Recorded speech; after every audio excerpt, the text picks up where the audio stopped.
राजस्थान में चुनाव की तारीखों का ऐलान होते ही उपचुनाव की जंग शुरू हो गई है। ऐसे में उपचुनाव से जुड़ा एक रोचक ट्रेंड कांग्रेस के लिए सुखद हो सकता है।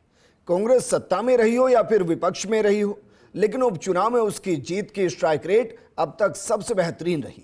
ये रिपोर्ट देखिए।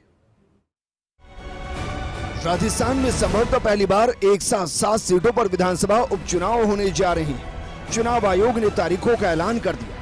इसी के साथ राजस्थान के रण में फिर से सियासी घमासान शुरू हो गया। 4 सीटों पर मुकाबला बीजेपी और कांग्रेस में आमने सामने होगा। बाकी 3 सीटों पर बीएपी और आरएलपी पार्टी भी जंग में कूदेगी। वहीं पिछले 10 साल के उपचुनाव के नतीजों का विश्लेषण करें तो एक रोचक आंकड़ा और ट्रेंड सामने आता है, जो कांग्रेस के लिए सुखद कहा जा सकता है। राजस्थान में पिछले 10 साल में कुल 17 उपचुनाव हुए। इनमें 15 विधानसभा और 2 लोकसभा सीटों के बाई इलेक्शन हुए, जिनमें से 12 सीटों पर कांग्रेस ने कब्जा जमाया। 3 पर बीजेपी तो आरएलपी बीएपी ने एक सीट पर जीत दर्ज की। 2013 से लेकर अब तक कुल 17 सीटों पर उपचुनाव हुए। 2013 से 2018 तक 6 विधानसभा और 2 लोकसभा सीटों पर उपचुनाव हुए।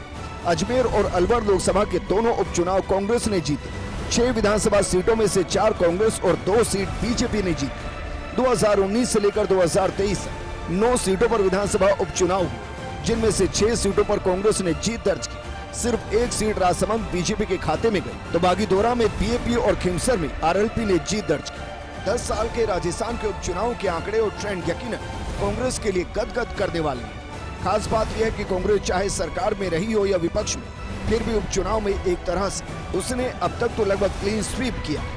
राजस्थान में साल 2014 के विधानसभा उपचुनाव हुए। इनमें से वैर, सूरजगढ़, नसीराबाद में कांग्रेस ने जीत दर्ज की, तो बीजेपी मात्र कोटा दक्षिण की सीट ही जीत पाई। साल 2017 के उपचुनाव में धौलपुर में बीजेपी जीती। साल 2018 के उपचुनाव में मांडलगढ़ में कांग्रेस ने जीत दर्ज की। साल 2018 में अलवर, अजमेर लोकसभा उपचुनाव में कांग्रेस विजयी रही। साल 2019 में मंडावा विधानसभा सीट पर कांग्रेस जीती, तो खिमसर विधानसभा सीट पर आरएलपी पार्टी ने जीत दर्ज की। साल 2021 में वल्लभनगर, धरियावद, सुजानगढ़ और सहाड़ा में कांग्रेस जीती, तो बीजेपी एकमात्र राजसमंद की सीट ही जीत पाई थी। साल 2022 के उपचुनाव में सरदार शहर सीट पर कांग्रेस विजयी रही, तो साल 2024 में बागीदोरा सीट पर बीएपी पार्टी ने जीत दर्ज की। वसुंधरा राज्य के मुख्यमंत्री रहने के दौरान भी कांग्रेस ने उपचुनाव में अच्छा प्रदर्शन किया था।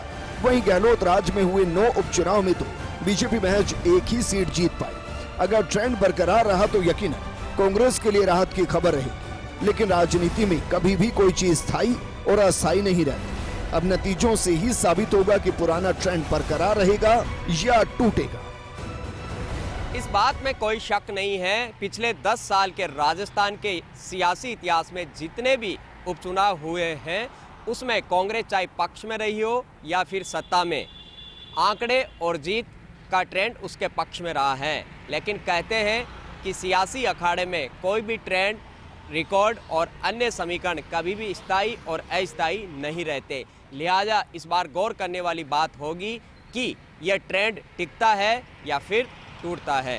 कैमरा पर्सन संजय के साथ मैं Dinesh Dangi, first India news, Jaipur.